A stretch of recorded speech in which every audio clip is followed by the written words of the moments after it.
Hello, everyone. Welcome to another Inside the Birds TV Ask ITB live stream. I'm Jeff Mosher. That's Adam Kaplan. And of course, we're brought to you by DraftKings Sportsbook. Looking forward to doing another question and answer session. I know we've got some questions from our Facebook group page. We'll take some of those. And of course, some live questions that we'll take here, whether you're watching us on YouTube or Twitter or any other social media platform. We thank you for participating. Before we start, Adam, we will talk a little bit. There were some obviously some transactions we can get into today. The Eagles had to get down to the first cut deadline, I think to 85. So They were already at 88. They just needed to cut 3 players. They waived injured Kerryon Johnson, Casey Tucker, and the third name's escaping me now. Do you remember who that third guy was? I'll tell you in about 30 seconds. I don't know why all of a sudden I can't remember it, but Luke Juriga. Luke Juriga, yeah. Right. So what happens is if they pass through waivers unclaimed, they go into reserve, and then they'll have a decision to make whether they want to keep them on the roster for the season or reach an injury settlement, and that would be that. So you could eliminate Kerryon Johnson from the roster. We strongly believe that he would not be on the roster anyway. Simply because Boston Scott's been great. Kenny Gainwell, we expect to be on the roster. Mm-hmm. Jordan Howard and Miles Sanders. So there's just they're not keeping 5 backs.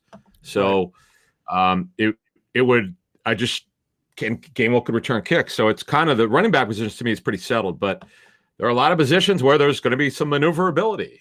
Yeah. And let's just, talk about from the start. It seemed like going into camp for the number 2 running back battle, the guy who could take over if Miles Sanders were to get hurt and carry the ball 15 to 20 times was going to be one or the other. It was going to be either Jordan Howard or Kerryon Johnson. And I remember saying health was going to be a big part of this because both of these guys are going to have to stay healthy, especially Kerryon with his knee injury history.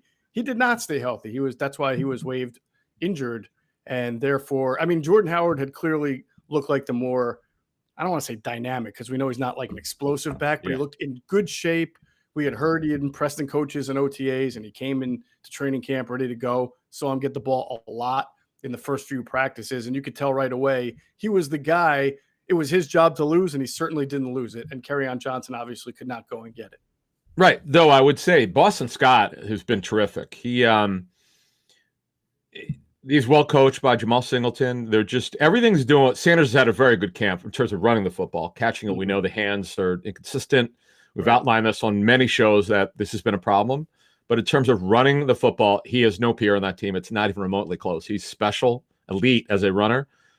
But the catching is a problem. And Boston Scott, to me, I don't know who their third down back will be, but based on what I've seen and what I've been told, Boston Scott's been their best guy in passing situations. And again, to understand what passing situations are by coaching standards. Third down, hurry up, which is 2-minute, or you're behind in either half and you want to score or you want to move the football. To me, it's got to be Boston Scott because he's got better hands than Sanders. I don't think it's even remotely close. Yes, Jordan Howard could block, but he's not explosive at all. And also changeup carries behind Sanders. I think Scott's good for 5 to 7 carries a game. It's not like if Sanders got hurt, Howard's getting 15 carries or 18 carries. I don't see that. Could he get 12 or more? Sure. So, yeah, Howard clearly, if Sanders can't play, has to be the main carrier on first and second down. But Boston Scott would have a pretty good role. It's a good point. In fact, Nick Sirianni said the other day, it's no secret that we're going to throw the ball to our running backs a lot. And they don't have just one option in Miles Sanders. They don't just have just 2 options in Miles Sanders and Boston Scott. But with Kenny Gainwell, who has handled the workload they've given him so far, that's 3 options that they got out there to stress a defense. So they can kind of get creative with their packages when they want to show something different and get into. We've talked about using 2 running backs, the old pony package. I'm sure they may have a different name for it now, but whatever it is, 2 running backs on the field for them is going to cause some interesting mismatches for the defense. Look forward to seeing how that pecking order unfolds as we get deeper into the preseason and then the season begins. We have a couple of questions already lined up, Adam, on YouTube. We've got some from Facebook. First, I want to remind everybody, download the DraftKings Sportsbook app now. Use the promo code ITB to receive $200 in free bets when you place a $1 bet on any college football game. That's right. Any college football game, $200 in free bets when you place a $1 bet using the promo code ITB. when you sign up for the DraftKings Sportsbook app. Why don't we get started real quick, Adam, with a Facebook page question for those who got it in early. You got it. Aaron Puga, our friend, he asks, this is a good question, and we could clear a lot of this up because there's been a little bit too much hype on Quez Watkins. He certainly has done some nice things in terms of explosive plays. So Aaron asks, it seems that Fulgham has been a little bit underwhelming in camp. Now, what I would say, Aaron, on that, he's been uneven. Some days he looks like somewhat like he did last year on that 4-week stretch where he's terrific. Some underwhelming based on what you're saying. Yes, I think that's some days. Just again, it's been up and down. He has not gotten back to Aaron to the guy he was for that 4-week stretch. There's no question now. And he also asks or says, and with Quez being the star of camp, if he keeps this performance up going into the season opener, is it possible we could see Quez and Smith start on the outside and see Rager in the slot? I don't see Quez Watkins being more than, at best, 20 plays per game. I just don't. Yes, he's been a flash player. No question about it. He has. And the reporters know this from being there. But he's not a guy that you're going to see playing 40 snaps a game. And barring something we're not aware of, I don't see it. He's a guy that now has done it for just over 2 weeks. All of a sudden saying he's going to be a starting player he contributed next to nothing last year at 10 catches. Didn't do much of note in their offseason program where you go, okay, he deserves to be on the team. But now, preseason, you saw what happened. I know it was a slot screen. I get it. And he also almost had another touchdown. Right? You saw it? Yep. So now I don't Jeff, I mean, help me out here. Well, we're going to get into, first of all, the wide receiver picture 2 weeks now into camp is interesting. And we're going to get into that in our next podcast a lot. So 6 a.m. Thursday, Aaron, we'll have more. But what I can say here is this. Adam and I have talked for almost months going back to last year now about this wide receiver room and the challenges that it presents for the coaching staff. It's not just one guy, it's collective. That's why we've kind of talked about the importance of maybe having a veteran, which they really don't have. So what we constantly say is it's not just about your physical talents. It's about your mentality and how you show up to practice every single day, how seriously you take your craft, how devoted you are. And these are young kids, especially. It's why we talk about no veteran or needing a veteran to this group, someone who can show them the way. It's something they're missing right now. And we're 2 weeks into camp. We've seen flashes of some good things. Jalen Rager starting to pick it up. But when you talk about the group collectively, I would say outside of Devontae Smith, who's just a different breed and a hard worker, and you don't have to worry about what he's bringing on a day-to-day basis. Just want him to be healthy. That's the challenge facing this coaching staff. If they had to play a game today to answer Aaron's question and they were coming out in 11 personnel, I believe that the 11 personnel for most of the snaps would be in some form or fashion Devontae Smith, Jalen Rager, and Greg Ward. All right, I'm not ready Greg Ward is their reliable slot receiver. You don't have to see anything from him to know that he's going to be reliable, get open in the short area. So I'm agreeing with you, Adam, that Quez Watkins right now, if they were playing game tomorrow, would be a situational receiver that they use to try to stretch the field at times and get in, but would not be yet a top 3 wide receiver on this team. I think that's fair to say. Okay. I agree with you. And don't you think that if once you get past Devontae Smith and Rager, that the most trustworthy guy, because you know he can play the slot and play it well, would be Greg Ward? Yes, but I think Aaron asked a great question, and it's a really good point. And we know that Rager is going to see more time in the slot than he did last year because he's an explosive vertical threat, and he can excel in that spot. Mm-hmm. Like if Fulgham gets his act together in terms of being consistent in practice, they should have a 4-man rotation of the 4 guys which we mentioned, plus Watkins as being a situational player. We have to be careful, and I've learned the hard way with this. When these guys, it's not that Watkins came out of nowhere; everyone knew who he was. But when you start saying this guy should start, it's kind of like in the NBA, the per minute average guys. Mm-hmm. Well, he's over 48 minutes he does this, but that's not what he is. He's a 15, 18 snap guy. That's what he is. When you're asking him to play 40 to 50 snaps, you're asking for major trouble. That's not what he is. Nobody looks at him that way. Right. Not right now. Maybe he's got great development and becomes one someday. That would be great, but not right this minute. I Correct. completely agree with you on that. All right, let's take a question from the live stream here from Jordan Tracy. Adam, I don't even know if you know about this conversation because you've been traveling a little bit. Okay. The question was, what do you guys think about the Ertz-Belichick conversation? Now, I'm not sure if you saw Jamie Apodi's report from 6ABC. Oh, I saw it. I mean, I don't typically comment on other reporters. Well, this one, I agree with you, but it's not like a source has said. She overheard him, right? Bill Belichick say to Zach Ertz, "I love you, but how he wants something like my 2 first-round picks and my 2 grandchildren." I mean, it's funny. I mean, it's funny, yeah. Right. But I think the thing to make of it, though, is that what you've been saying for quite a while is that a deal's willing to be made, but Howie's not giving Zach Ertz away. Yeah, is that fair, that's fair to say. Yes, and just so we're clear here, the Patriots are paying the tight ends $26 million over it. Right. This season, Jonnu Smith and Hunter Henry, they're not trading for Zach Ertz. There's no way. There's no way in hell they're doing that. They can't do it. You can't. You just can't do it. But I thought it was funny. I just wish that Belichick could have a conversation with Ertz that's not broadcast. I feel kind of bad for Bill. That's exactly what happened. Well, I mean, I saw it and I would kind of laugh. That he's standing in front of reporters. I get what you're saying, but I mean, yeah, it's just I feel bad that those guys can't have a private conversation. You know, it's one thing if it was taped for NFL Films or something, or it's taped for broadcast, no problem. But oh well, you know, to each his own. But the fact of the matter is, it would never happen because if they didn't have Hunter Henry or Jonnu Smith, different story. Right now, Hunter Henry's hurt, but he's still on the payroll. So he's back. Actually, yeah, he did get hurt, but he actually is working. He did some limited work. It kind of surprised me that he was working this week when I was there. But look, I just thought it was funny when it happened. I was like, really? It's actually a really funny conversation. Bill, from Bill, right? It was good humor. Yeah, I'm assuming this is correct. I mean, I wasn't, I saw the quotes. I saw Jamie's Twitter post. Yeah. And, I'm assuming that this is correct. And I just thought it was so Bill. I love it. I just think it's funny. But, it is what it is. Absolutely. All right, we'll move on to our next question. First, don't be a loser. Stop paying full retail price. Go see our friends at DealDash.com. It's the online shopping platform that's actually fun. If you register, use the promo code ITB for a special offer for some bonus free bids.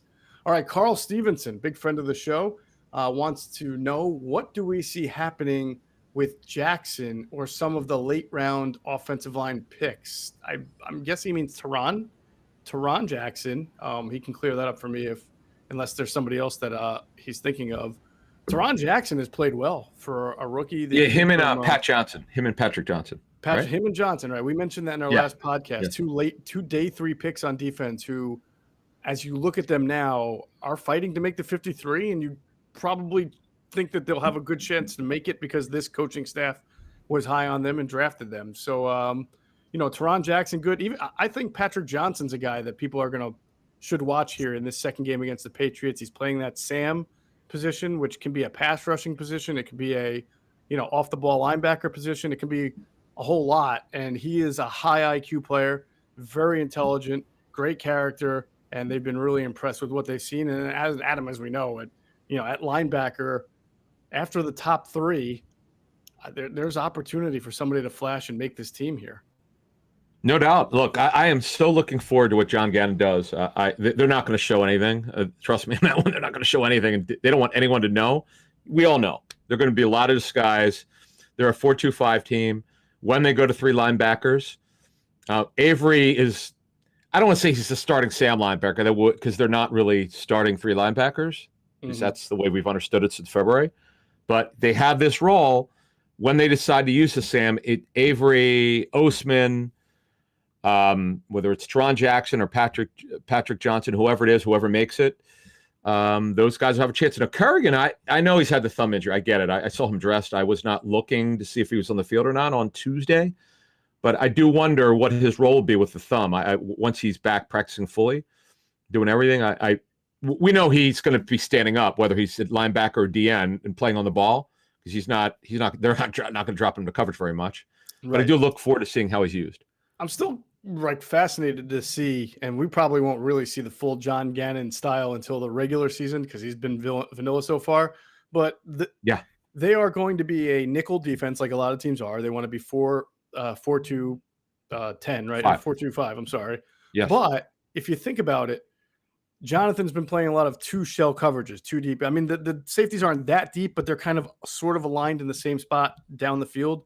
Whereas with Jim Schwartz, he was in nickel, but one of those safeties, whether it was Malcolm or someone else, was in the box as an extra run defender because on first down, still have to stop the run. So that gave them 7 guys in the box. Now Gannon, if he's in his nickel and he's still playing 2 deep coverages, is only going to have 6 in the box, and it'll be interesting to see if his change in line scheme and how he does things, if they're still effective against the run in nickel with their safeties, which the safeties aren't going to be very deep, but they're going to be in 2 deep coverages. Neither of them are going to be in the box, so to speak. So it'll be interesting to see how well they do against the run. Yeah, the only thing I would add is that when you're playing the 2 deep safeties, you're going to have to do something to disrupt the time of the quarterback. Because if you don't blitz these safeties or if you don't drop them inside where you could create confusion, you got to do something else. So on the back end, this is what we've been talking about since February. They're going to do a lot of disguise. This defense, it's like when do you see this defense? If it goes like we've been told and what we've seen in training camp, if it still is that, it's like you'll totally forget about the wide 9. It's like Jim Schwartz didn't exist. He's now with the Titans as an assistant. I'm not criticizing him. It's like you don't even know that wide 9 was ever here. It's so what they're doing is so completely different. It'll make your head spin. And you're going to love it. If Gannon does what we've been told that it's going to happen, it's going to be fun. And let me tell you something. Javon Hargrave, who's been the #1 player in training camp, offense or defense, he's a top graded player. Mm-hmm. This guy is going to be absolute superstar for this football team if he stays healthy. Based on what we've heard, there's no reason between him and Fletcher Cox that they can't have a great tandem, and why Hargrave can't have a breakout season. Well, no doubt about it. All right, let's take another question from the Facebook community group. All right, Aaron, that was a good question. Yeah, this is from Chris Glover. This is a tough one. This is a great question, and I'm sure they're going to go through this situation because they probably don't want to do either. But is it more likely this team carries 6 receivers with 4 tight ends? I would think neither, but Chris, here's the thing. Here's what's changed. Let's start at tight end. Everybody knows about Tyree Jackson, who's been the star at training camp, right? He had a catch on Tuesday. It happened 12 feet in front of me, so I saw it, and I knew he was going to hurt his back. Now he got up. He had a great catch. He was clearly out of bounds, but he went up, used his 6'7" frame, beat the defender easily, came down and hit the small of his back, and he got the wind knocked out of him. He came back, to his credit. He came back and finished practice. I don't know how many snaps he missed, but bottom line is he came back. They've got 6 tight ends on the roster, right? If Ertz is on the roster, they're going to keep 4. Ertz, Goddard. I would think Rodgers, because he's done nothing not to be on the roster, and then either Jackson or Stoll. Now, Stoll, I would have said would have been a lock for a while, but because of Jackson's emergence, see if you agree with this. And I know you brought up the Togiai issue last year. Though reporters didn't quite understand. I don't know if they knew how well Togiai was doing, but you and I certainly did.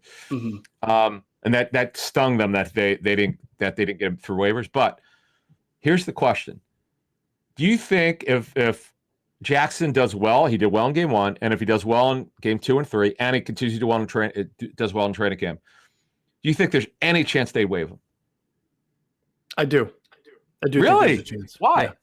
Because I think that they'll still think that they can bring him back to the practice squad and that he won't be claimed off waivers. I will say what happened last year with Togiai was regretful for the organization, but it's not all that common that you see a developmental tight end who played quarterback get claimed off waivers. I mean, these teams who claim guys off waivers, for the most part, because you have to put that guy on your 53, you're looking for someone who's going to produce for you, whether on special teams or as a backup, because you're thin at that position and you think there's going to be production. I'm not certain that you're going to see a project type player, even if he's good in preseason, claimed off waivers. I could be wrong, but I have a feeling that's how the Eagles will think similarly. And might they get burned? They might. But I have a feeling they're going to think with that kind of mentality. But that's only if Zach Ertz and Dallas Goedert are still, of course, on the team going into the year, and they don't have enough room to accommodate both Stoll and Tyree Jackson. All right. So what if Ertz is traded by the 31st? 2 weeks from today, by the way. Well, then it's really interesting because then I think you can keep your 4 tight ends. You can keep Goddard. You can keep Rodgers. You can keep Stoll. That to me is the ideal scenario. Mm-hmm. But that's why I brought it up. What we think are ideal scenarios and what the Eagles think are ideal scenarios aren't always synonymous. So sure, that's that was true. A good question. We've been great stuff, Chris. Yeah. Now 6 receivers. Here's the way I see. Jeff and I just went through this. So Rager, Smith, Warder 3, Watkins is 4. Fulgham is 5. I don't see Hightower in any way, shape, or form making it. It would stun me if he made it. I mean, I would see that it would mean everything we've heard for the whole offseason. And plus, with Watkins' emergence and Hightower's getting back, I don't see any way. But I've been fooled before. So again, to repeat, Ward, Rager, Smith, Watkins, Fulgham are 5. Now, Arcega-Whiteside, I should mention, last 2 days of practice, particularly in the red zone, better. He's had a better training camp of the first, way better in his first 2 seasons.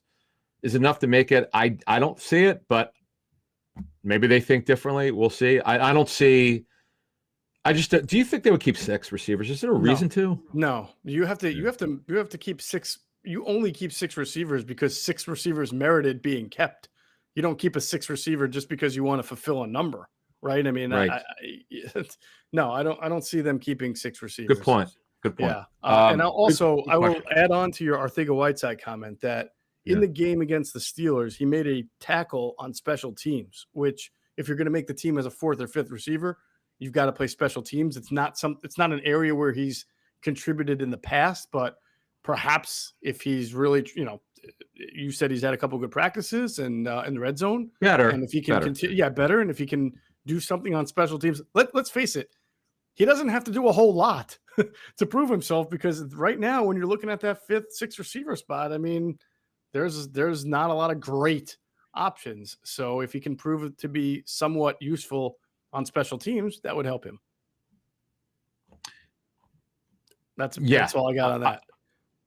I would just look, we've got a lot of questions on the tight ends. So it's amazing Tyree Jackson's emergence because the reporters are there writing about it and putting it on Twitter. So the fans are jazzed. They love it. This has been, as we've said this before in our 4 years, this is our 4th year, doing the show. There was I don't want to say a mandate, but they've wanted to find these hybrid guys who are playing another position and convert them to tight end. Right. Keem Butler, I can't imagine he'd make it. Just doesn't run well enough. Was a very good college player at Iowa State, but he just simply does not run well enough to make it. And I know he's been at receiver because of the numbers, but they've tried it, and Jackson is such a good dude. He's done everything they've asked and then some. I think Jason Kroom is the other guy. You can tell he's a former quarterback too, the way he kind of analyzes the game and his own performance. I mean, he's got good intellect. I agree with you. I think they like everything about him from an intellectual standpoint, character standpoint to go along with what they're seeing talent-wise. Yep. So there you go. That's the tight ends and the receiver. All right. Question here from Anthony Hands. Good question. Do you think John Gannon gets taken after 1 season? Many people think he's head coach material. Yes. Now, I think it's possible. I mean, obviously the Eagles would have to be top 5, top 10 off defense, I think, for that to happen. And I don't know that they have top 10 defense personnel from top to bottom. Defensive line, yes, but back end, I don't know. But we've seen it happen before, right? Brandon Staley got taken by the Chargers, and he was I think, the Rams defensive coordinator for 1 year, correct? Yeah, and he was phenomenal. They arguably had the NFL's best defense. He was terrific. Gannon, if the defense is at least above average this year, he'll probably interview. Yeah, he's one of those high Rodgers. That's a great point about Brandon Staley. He's believe around the league to be the next guy, and Jeffrey Lurie knew this. He was involved with his opinion was taken strongly with Gannon's interview, and why he was not that obviously Sirianni coached with Gannon, so he knew him. But believe me, he knew. Jeffrey does his homework, man. We've definitely had our criticisms of him, where we think he's been out of bounds with some of the things he's gotten involved with, which has been well documented not only by us, by The Athletic, which I did a great job of reporting. But I do like, and we've gone back, his head coaching decisions, but it's hard to criticize him. Even Chip Kelly had some success, and in the end it didn't work. But Andy worked in a big way, and boy, Doug Peterson sure worked. Yeah, no doubt about it. So, I mean, the potential is there. If the Eagles, I guess, exceed expectations on defense, it would not surprise us if Jonathan Gannon got a head coaching job fairly quickly. Do we have another question from the Facebook community group?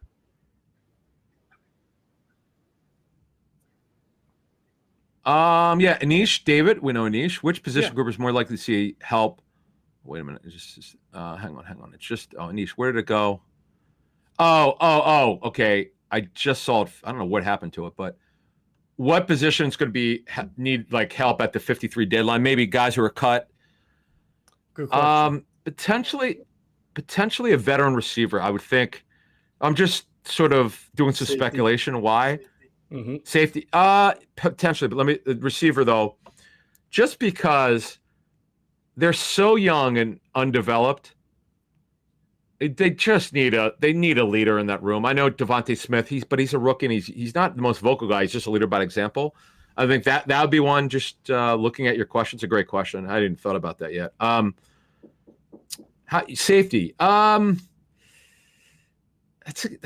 See, we don't know about McLeod yet. We'll find out. He's still in active PUP. Graylin Arnold got hurt. I know he's more of a hybrid player. Kavon Wallace got hurt, right? Yeah, although I think he's limited now, so he's close to being back. Apparently, he was talking trash to Cam Newton all practice. So there you go. Funny. All right, so maybe safety. Here's another one for you. How about corner? Well, I mean, you're going to get a veteran to be your? No, I don't think so, Adam. Do you? I mean, where are you going to play a veteran corner? Well, here's why. I would rather try to get a hybrid guy like a Corey Graham who could play both. Okay, no, but here's why. Jaquette is just not a guy you want to use. You'd rather have him developed. Kevon Seymour, we've not heard if he's established himself. Josiah Scott's a inside-outside corner who I don't know how much he would help them. We know the guys are going to be on the roster. Yeah. I mean, it's Nelson, it's Slay, it's Maddox, McPherson, or Locks. That's 4 guys. That's 4, right? Craig James should make it. Would be, I don't want to say shocked, but surprised if he doesn't. That's 5. That's enough. That's why I thought maybe they wouldn't be as aggressive on a veteran because they have 5 guys there that you can right. And then to your point, right, that's a good point about Corey Graham. Is there a hybrid guy who could play corner and safety? That's a great one.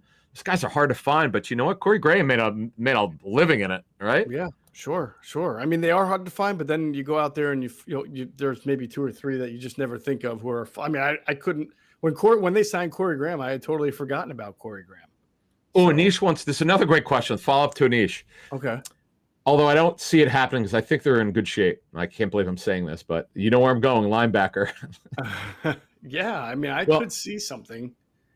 To me, here's the thing. Oh, Jacoby Stevens, he walked right by me. His leg is wrapped. It doesn't look like he's even, it looks like he's a bit away.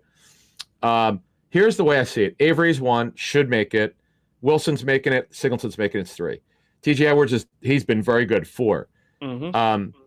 Okay, now they're not going to keep 6, I don't think. 5, Davion Taylor, who's hurt. That's 5. Osman, your guy, Patrick Johnson, maybe. Yep.